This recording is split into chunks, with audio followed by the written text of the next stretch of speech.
Thank you, Mr. Speaker. Man, I have to say that I think of all the things I've ever spoken up about, this is about the easiest, and it kind of baffles me that nobody from the other side has spoken in favor of this.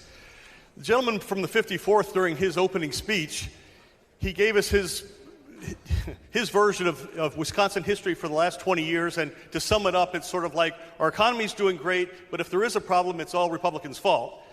So he touched on pretty much everything there, but the one thing he never mentioned during that entire at least 15-minute speech was that he had talked to an employer. I think if he had talked to an employer, they would tell him that, yeah, this has been an ongoing problem. Of course we've had issues with finding employees, but this is unprecedented. It has never been like this. And that they're trying to hire people, nobody's applying. They talk to people that say, hey, I'm making this much money when I'm at home. Why should I bother, coming in for a job? If you saw the April jobs report, which was extremely disappointing, at the same time, we had a record number of jobs available in our history. There's a problem here. Door County, just today, one of my friends wanted to come up to my son's wedding in the end of July, and he said he tried all over Door County and couldn't find a single hotel room that was available. I mean, Door County and most of the state is ready to explode.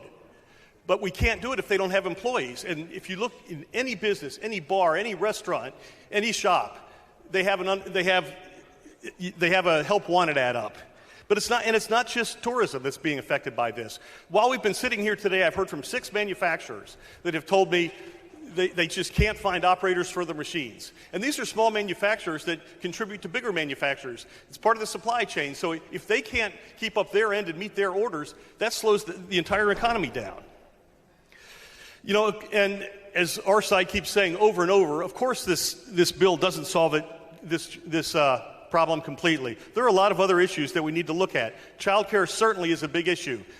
But guess what? My child care providers are telling me they can't find employees either. They won't come back to work, so they have to take less children, which makes the problem worse. Another problem is affordable housing. And in Door County, we've been looking into that, and there are projects ready to go. But try finding a builder right now. They don't have employees. This is just a huge problem. I mean, again, the gentleman from the 54th, during his speech, he cited the $4.4 billion increase in expected tax revenues. And he said that's just proof that our economy is doing wonderfully. Well, the federal government sent checks to virtually everybody in the country this year, and of course they spent it in our sales tax. It was the biggest increase in 35 years in our sales tax. It is not proof that our economy is doing well, and it is not sustainable. We have to get people back to work to have a sustainable, strong economy, and we're poised to do that. One of the things that's encouraging about this, though, is that typically everybody wants free money from the government, but not this time. The one poll I saw said 71% of Wisconsinites think that we need to end this enhanced unemployment. That includes 59% of Democrats. There was a similar poll in Door County, and 80% of people said it's hurting employers' ability to get people to come back to work. You guys are out of touch on this, and I hope that you'll join us in ending this enhanced unemployment. Our economy really depends on it. Thanks.